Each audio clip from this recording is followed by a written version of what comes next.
the brain health of our younger generation, we have a mental health crisis.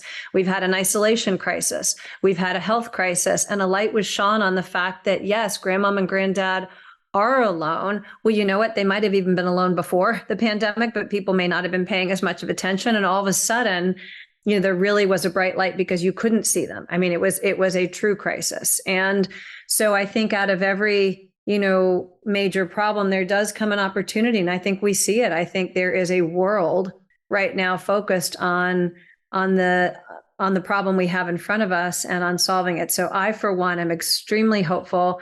I'm extremely proud of all of the other groups within the industry who are working on things. And I'm really, really thrilled to be part of BioVie and part of a small innovative team that I hope has a very promising piece of the puzzle. Stay tuned. The Alzheimer's Association is saying that, quote, "We're in an era of treatments now, which is excellent, but these treatments aren't right for everyone with Alzheimer's, and it doesn't affect other forms of dementia. That's why I'm excited that just this summer I have been approached by many startups that are looking at treatments from a different angle. We've got InmuneBio targeting immune cells, and today I'm speaking with Sara Holt of BioVie, a clinical stage company developing a novel approach to treating Alzheimer's disease. BioVie believes targeting neuroinflammation could be the key to finding an effective Alzheimer's therapy. Welcome to Fading Memories, the podcast for caregivers of loved ones with dementia. I'm your host, Jennifer Fink. My mom had Alzheimer's for 20 years, and when I went looking for answers, I had to start a podcast to find them. Join me as we navigate the challenges of dementia caregiving together.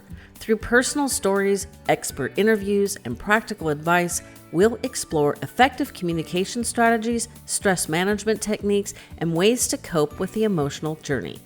This podcast is your beacon of support and empowerment. Let's share our experiences, find solace, and discover the strength within us. Get ready to embark on a transformative caregiving journey with Fading Memories. If you're looking for additional advice, be sure to sign up for our weekly email newsletter. It's brief, gives you great advice. You can read it in less than 5 minutes, and you know where to find the link. It's in the website, on the show notes. We're working on subscriber-only information and specials, so you're not going to want to miss out. Unfortunately, it's part of our modern world that some people will look to prey on the most vulnerable members of our society. With modern technology, scammers have more avenues to exploit people than ever before. Americans over the age of 65, especially those living with Alzheimer's and dementia, are receiving an average of almost 200 unwanted landline calls every week. That's more than 28 calls a day from bad actors trying to defraud our loved ones. Even worse, nearly 10% of these calls have no caller ID, making it even harder to distinguish between legitimate and fraudulent calls. Older adults are less likely to be tech savvy and more likely to be home during the day to answer these calls. Please don't rely on notes by the phone as an attempt to stop a crime before it happens. You need IMP. IMP offers advanced call protection and a variety of other features to keep you and your loved ones safe from scams. IMP only allows wanted callers to ring through. Stopped are 100% of the spam, scam, political, fundraising, debt collection, and survey calls before a single ring. Traditional call blockers can't do this, and neither can the Do Not Call registry. Don't wait until it's too late. Protect yourself and your loved ones by going to www.joinImpAsInPaul.com. Also, the link is in the show notes. Now, on with our show. Welcome back, listeners. I so appreciate you giving me some of your time. I know today is totally going to be worth the time investment. With me today is Sara Holt. She is the Chief Social Impact Officer with a company called BioVie, and they are investigating a molecule, the numbers and the letters I'll let her tell you about, that target inflammation in the brain, and hopefully their research and clinical trials will help us find a treatment or a cure for many neurodegenerative diseases. Whew, did I get that all right, Sara? Sure did. And thank you so much for your focus on this topic. It's an important one. Well, my mom had Alzheimer's disease for 20 years, as my listeners know. My maternal grandmother had vascular dementia, and my maternal great grandmother had whatever form of dementia. She died before I was born, so I'm not sure they even had distinguishing types at that point. It was back in the late 60s. So it's obviously it's a concern for our family history, but it's also, since my mom is now gone, I like to hear about what's going on besides the continued chasing of amyloid plaques, because while we do now have some treatments, I guess the new one, I'm probably going to pronounce it wrong, donanemab, coming out is supposed to be even better than Leqembi. I've talked to a couple other people about possible treatments that are in the works, so as we discussed with InmuneBio, it looks like a cocktail of drugs is probably going to be what we end up with. But why don't we start with your background, how you got involved in all of this? Because I just explained where my involvement comes from. Well, I think that for so many of us, and thank you for sharing that, for so many of us, it's personal. It's really personal. I actually, my journey started with my grandmother, who had a long battle with Alzheimer's, and she was a role model of mine. And I actually started a company called Connected Living that focused on connecting an aging population before COVID, before anyone else thought that was a good idea. But also personally along the way, about 10 years ago, my husband was diagnosed with what they thought at the time was early onset Alzheimer's. And this is part of how challenging diagnosis is. And sadly, we lost him almost a year ago to the disease, and found out that he had frontal temporal dementia and Lewy body. So this gets into, yes, it's very personal. I've worked in the industry for 20 years. I've worked with hundreds and thousands of families who are in the same situation, trying to connect families with their loved ones. I have personally faced it with the love of my life and my kids, who are only 21 and 22. And to say that this is misunderstood, that we are far behind, that there is much to do, is an understatement, and it really does affect everybody. I mean, we know the numbers, right? You and everyone else you talk to, there's over 55 million people worldwide who dementia, Alzheimer's affects, but we know that as a wildly underrepresented number. My husband wouldn't have been in the represented number, because the people who feel like there isn't anything we can do about it don't necessarily go and get diagnosed.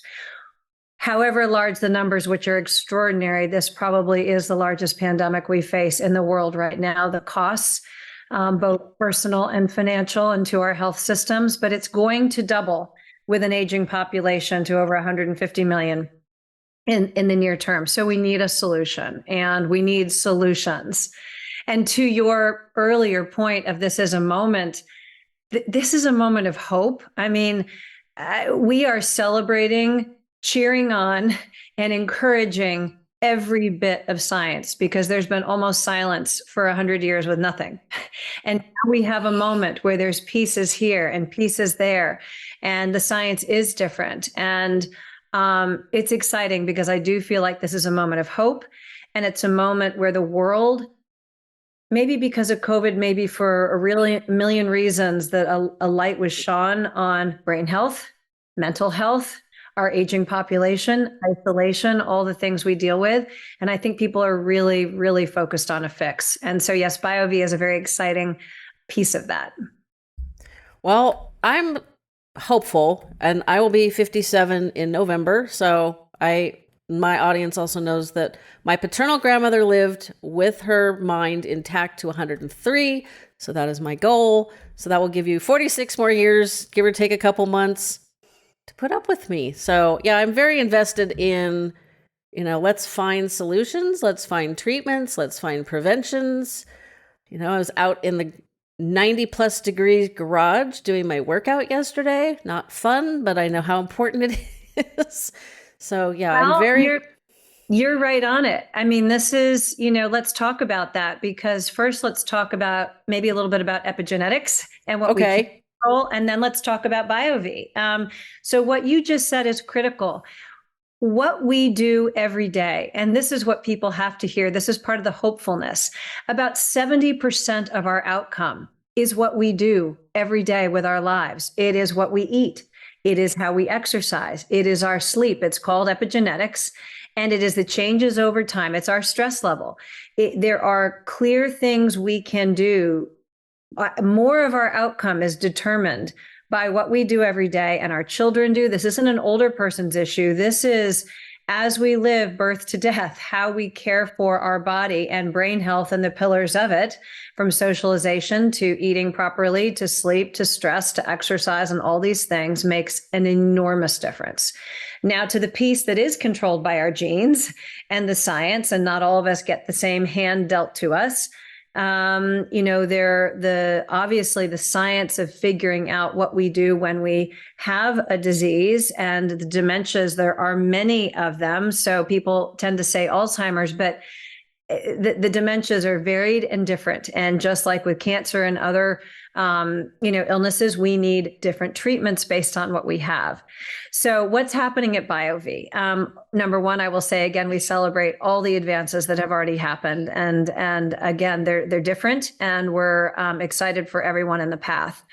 We have something really unique and very special. We believe that neuroinflammation is at the heart of the biology of Alzheimer's, and of dementia and Parkinson's. And, inflammation, just like any other part of our body and our brain, is not a good thing.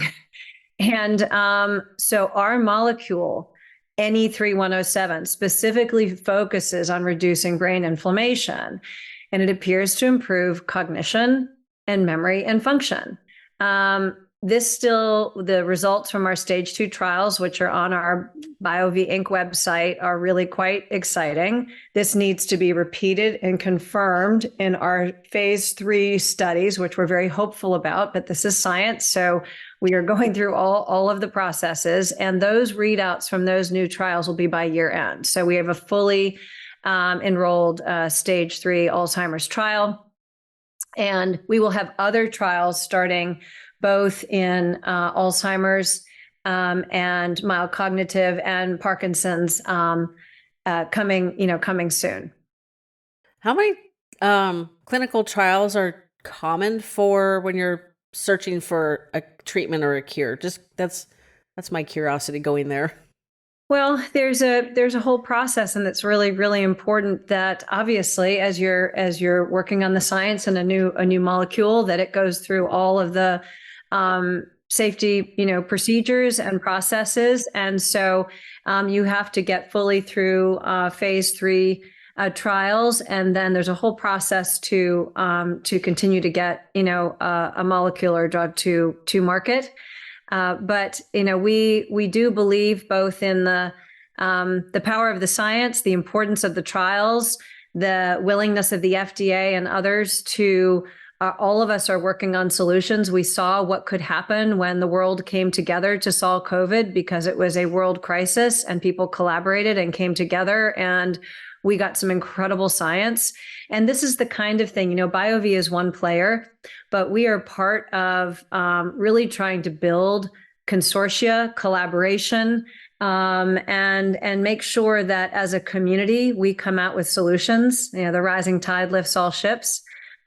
We are part of a nonprofit organization called Social Impact Partners that is trying to bring collaboration, awareness, increased funding, and innovation to Alzheimer's and to brain health and healthy aging. So as a player in the community who has a piece of the puzzle that we hope and think is very important and uniquely focused on neuroinflammation, which we believe to be one of the most critical things to solve, we are also very much trying to be a part of both the overall community as well as encouraging innovation and healthy living on the other side of the ledger. So that's Social Impact Partners. If people want more information, is wonderful to get involved with. Which will also be linked in the show notes. So what do we know that causes neuroinflammation, and why is it so bad? I mean, when I think neuroinflammation, I think of a migraine. I don't know if those are connected, but that's where my brain goes. Well, I think, listen, there's much more that we don't know than what we know. And remember, in this interview, and hopefully you're speaking to someone who speaks like the rest of the world, because I'm not the scientist, I'm not the doctor. I am a mother, wife, CEO who has spent her career trying to solve a real problem. So I've read every book. I serve on the boards. I'm not the medical side of the equation, but what we do know is that how we live. There's a lot of science around what we do and how we live, and the pillars of brain health that involve. There's sort of the obvious, right? It's your environment. It is what you put in your body. It is what you eat. It is your amount of sleep. You have to have a certain sleep deprivation deprives the brain. It is your exercise, your peacefulness and meditation. There's much research around your sense of community and purpose. So the things that would make a rich and healthy life, I like to sort of say that healthy living equals healthy aging equals brain health. The brain is not separated from the rest of the body. My heart's probably a lot healthier if I'm doing all those things too, right? We're all one. But this is back to that study of epigenetics, which is so hopeful to people, because it is stunning how much control we do have, and the places in the world, like friends we have, all the blue zones research, the places in the world where people live the longest. These are things they have in common. And while we're working on the science of what we don't know and rooting all of our other pharma friends on, so that together we can better diagnose, we can earlier diagnose, we can differentiate and not just call everything one word, because we know that somebody has Lewy bodies, somebody has frontal temporal, somebody has Alzheimer's, somebody has Lou Gehrig's, somebody has Parkinson's, and that we can have the right combination of science to help them. And I think that, we do believe that because of the importance of decreasing inflammation in the brain and its impact, that actually our molecule is going to have and is having an impact on all of these different dementias. But we're working hard on it. We are early stage, very, very hopeful results, and really looking forward to the readout, which we certainly can get to you and others as soon as we have it on our stage 3 trials, which will be by the end of this year. So do you know how they came across this molecule? Were they looking for it? Was it like one of those scientific, quote, accidents that they were looking for one thing and found another? Now we're going to take a quick break for an ad. These ads help me continue to bring the show to you for free. When I learned that despite eating as healthy as possible, we can still have undernourished brains, I was frustrated. I also live in a farming community, so I'm aware that our food isn't grown as well as we need.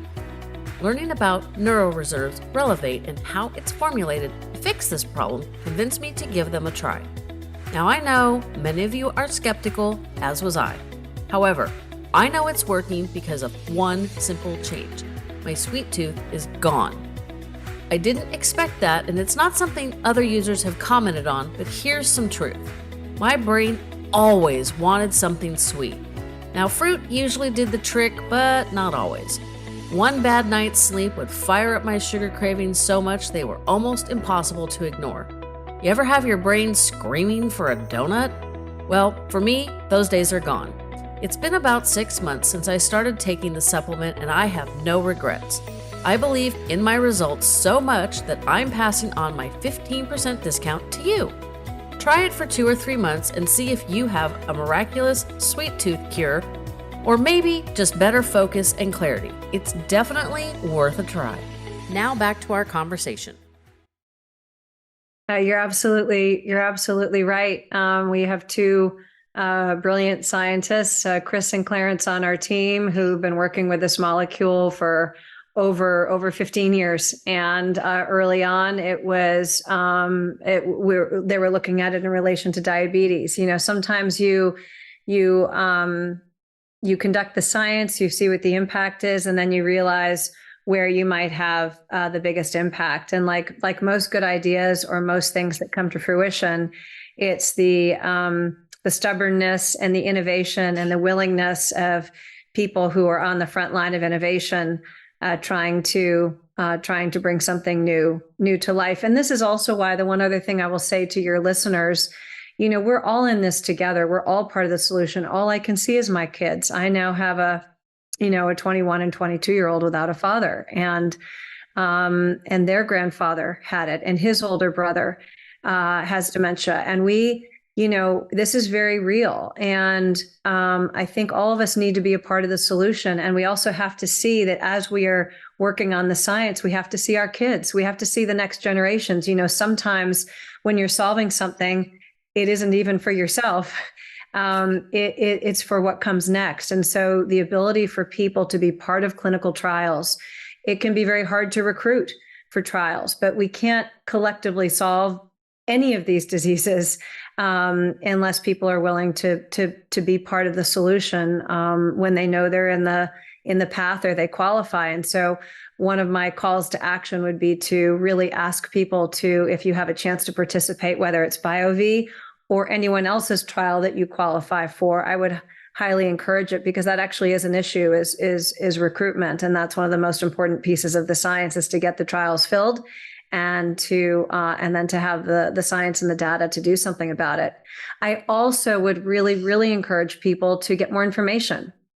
I think a great place to go is our social impact partners group, because in terms of learning more about brain health, in terms of getting involved, in terms of awareness, in terms of working with companies. So this is for-profits, nonprofits, really treating employees in a certain way where it encourages brain health and healthy aging. It is what we do every day. And so each one of us can take a fairly profound action to decrease this extraordinary tsunami of dementia that is coming based on how we have lived, the science we haven't had, and the global aging of a population. It is probably the largest health and socioeconomic issue of our times. And for those who are entrepreneurial in nature and don't just want to solve a problem, it's probably also one of the largest opportunities to help the world and serve what is a growing silver economy. So I'm very hopeful and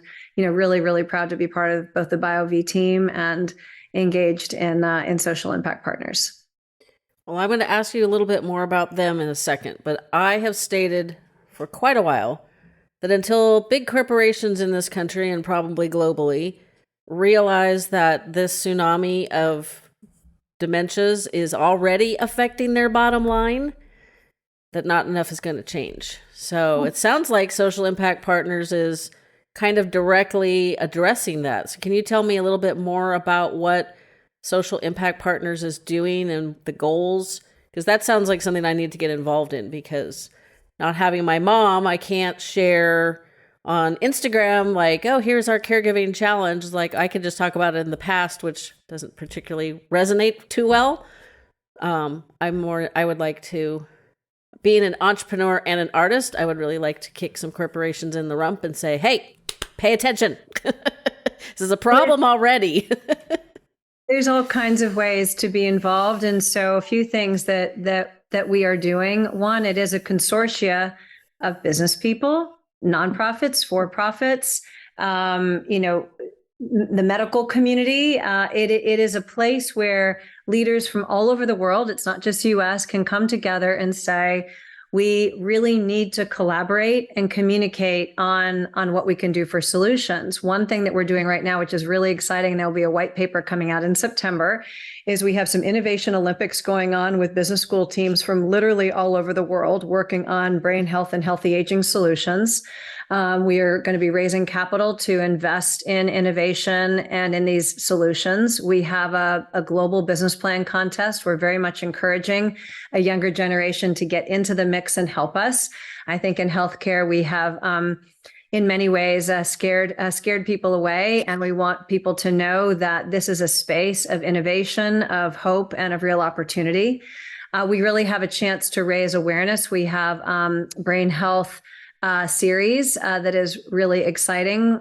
We have had several sessions already, and so I look forward to sharing those, and we can certainly get the word out on, we have them every month. And there's going to be lots of opportunities for people to collaborate, raise awareness, increase the funding and the solutions for this disease. And also not just for diseases, but for brain healthy living and aging. Yeah, we don't want to, and this is happening now, where we have like a loss of institutional knowledge because people retire and they've not somebody to replace them. People have to retire early to care for a spouse, or they themselves have to retire, or because they've got a problem. It's, like I said, it's already affecting bottom lines. And then there's the sandwich generation caregivers who are taking care of children and a parent. I don't even know how they juggle all that. I had to deal with my mom when my daughter was in college, so I was not quite sandwiched, but close enough. And one thing that I think bigger companies should do is just have on-site care facility where they combine adults and children, because the benefits of the two of those together actually truly benefits the person and the caregiver in the middle. So the children get some free grandparent time. The older adults get time with children, which kind of gives them a little bit of purpose, some joy. And then, like I said, the working caregiver benefits from the positive interactions of those other two generations. So that's one solution. So yeah, I'm really interested. Go ahead. Fantastic one. I mean, this is, workforce is absolutely being affected. There's more than 16 million Americans providing unpaid care for individuals with Alzheimer's right now.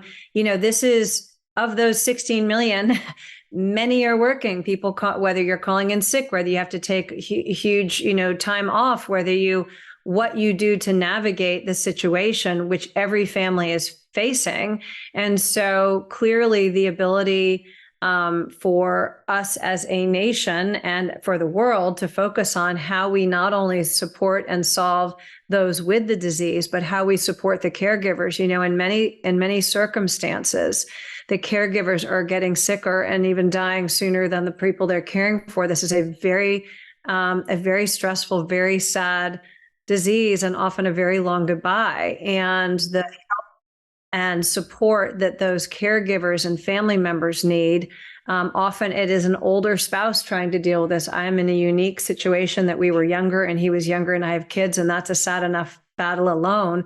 And so many and many more are dealing with it with an elderly spouse who the capability of doing all that's needed is very, very difficult. And then of course the family members are all involved. So it is something that as a society, and we really need to get control of. And the costs, it's estimated globally that the costs are upwards of $6 trillion. This is a major issue. And so I really like any issue, there is such hope, because you see these moments in time come, and I'm seeing it right now. The world, for a series of reasons, and I believe the isolation caused by COVID, it's not just us focusing on brain health of our elderly, but the brain health of our younger generation. We have a mental health crisis. We've had an isolation crisis. We've had a health crisis, and a light was shone on the fact that yes, grandmom and granddad are alone. Well, you know what? They might have even been alone before the pandemic, but people may not have been paying as much of attention. And all of a sudden, there really was a bright light because you couldn't see them. I mean, it was a true crisis. And so I think out of every, major problem, there does come an opportunity. And I think we see it. I think there is a world right now focused on the problem we have in front of us and on solving it. So I, for one, am extremely hopeful. I'm extremely proud of all of the other groups within the industry who are working on things. And I'm really, really thrilled to be part of BioVie and part of a small innovative team that I hope has a very promising piece of the puzzle. Stay tuned. Well, I fully agree with you that a light was shown on this problem for whatever reason. I think your reasoning is pretty accurate.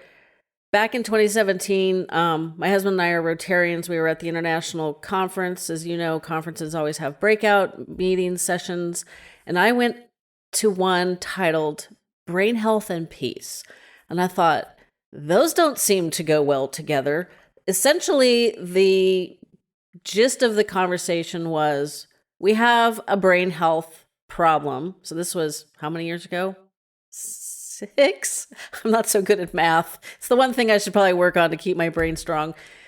We have a brain health issue in the world, the globe, and their theory, and they're not wrong, was if we can't, they were talking about the costs and how the costs to governments can cause disabilization.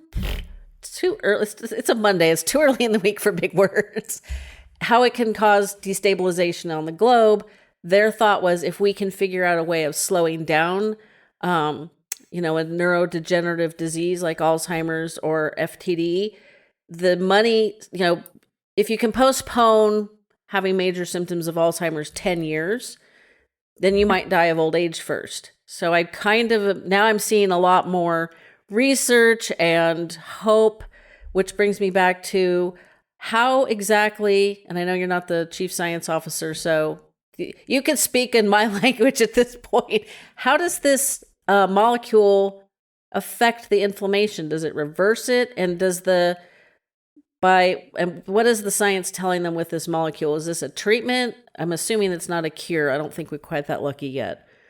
So I'm going to have to say stay tuned, because we really are early enough that we have very promising results in our stage 2 that are very exciting, and that we're proving out in a stage 3 with all of the connections and the data and the science that we are working on. But all of the basics of what we're doing actually do seem obvious to even to the layperson, right? That if you can control inflammation and you can, impact that in a positive way, you're going to impact your health, your outcomes. And again, the cognition, the motor control, the health of what we are seeing from the outcomes of the early phase 2 are very exciting, but stay tuned. That sounds like it'll be another episode somewhere down the line in the future. So as a layperson working with these scientists, is it in your opinion that maybe, because I've said this a lot, like I don't think modern life is very good for our brains. We've got terrible food, pollution, stress, people don't sleep well. There's probably a humongous list of negatives that tie in with modern life, like shortened attention spans, because we're like scrolling through 1-minute videos on YouTube. Something I have to stop doing. Do they kind of think that's one of our problems, and that's why we need to go back to the getting better sleep, getting more exercise? I got an Apple Watch that's going to harass me to stand up soon. Are you as a lay? Go ahead. Oh no, but these are all the right questions. And actually there are bodies and bodies of science right now. The fancy term for it is epigenetics, but it is that what we do every day is actually changes our outcome. It changes our aging process. It changes what happens to our genes. It changes things. And so what we do, and if I had even known some of the things I know today, I wouldn't have done some of the things I did in college, where you have multiple nights where you don't sleep, because when you know what it's actually doing to you, how it impacts you permanently, you make different choices. So that's where some of the awareness around these things that are obviously good for you, right? To get more sleep, to take a moment to stop and breathe and meditate and have less stress, to put good things in your body, more vegetables, less preservatives, healthy foods, Mediterranean, the things that unfortunately, when you look at health equity, are sometimes harder to access for different populations. And so there's a real issue with a higher preponderance of these diseases in areas of poverty. It's a real problem where you can't access all of those things, right?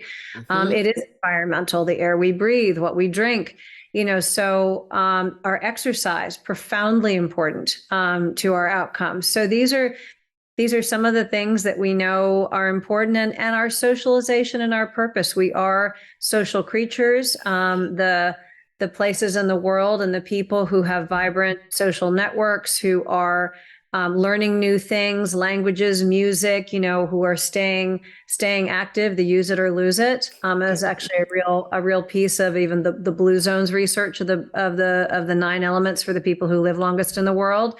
So all of these things really do play in, and they're kind of fun, because actually the list is a good list. It's the list that makes a healthy life, and hopefully a full life anyway. So I don't think there's a burden to paying attention. It's actually quite fun. So I have a story that many of my listeners know, but I'll tell it to you anyway. So back in 2006, I'm a retired portrait photographer. One of my clients at the time was a doctor.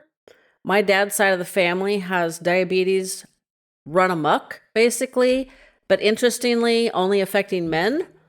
And she looked at me. I'm 5'2", and I used to weigh over 250 pounds. And she said, "You have a family history of diabetes. You're overweight. You're screwed." Perfect term to use, because that just fired me up. And I'm like, that's it. I am going, if it takes me the rest of my life, I am going to figure out what it is I need to change in my life so I can lose the weight and keep it off.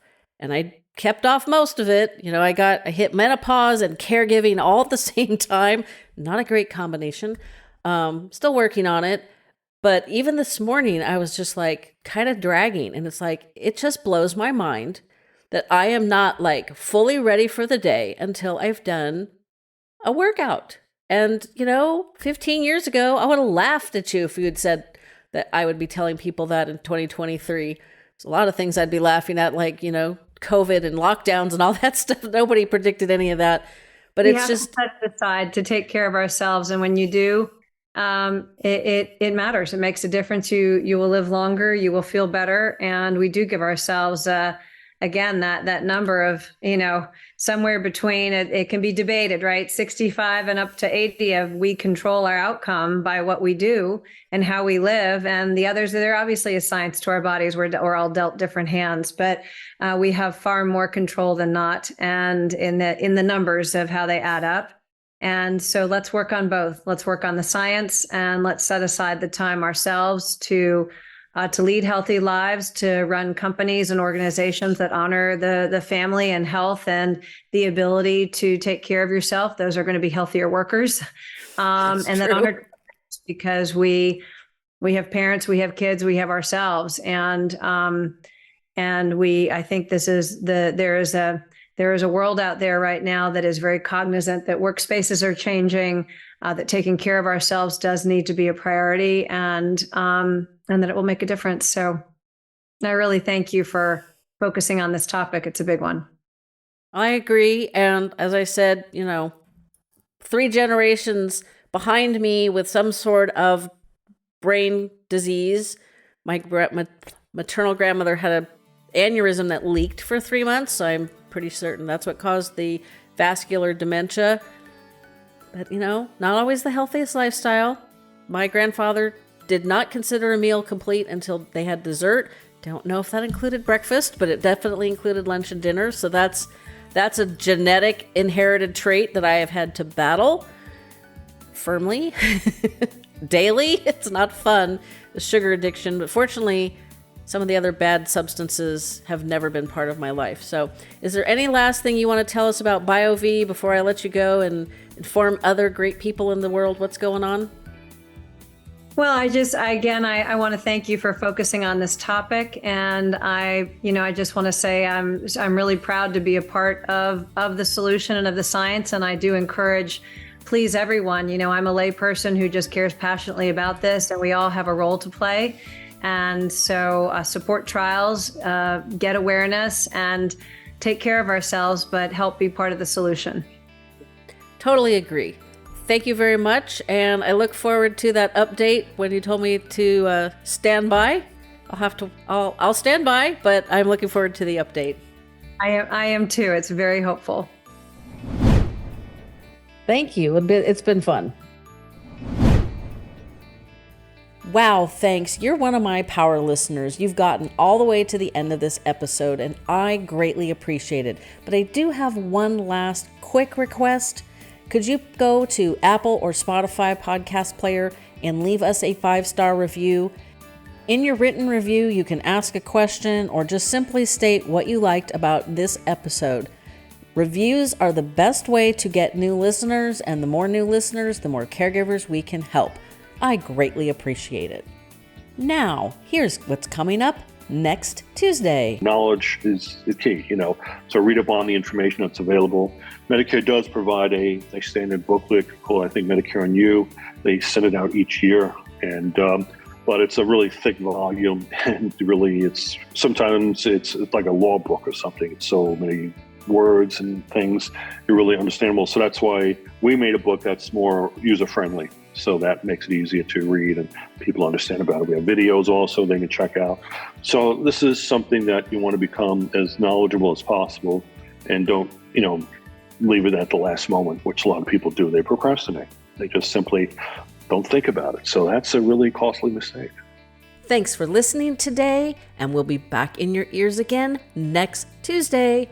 Please support our sponsors, for they help us bring this show to you for free.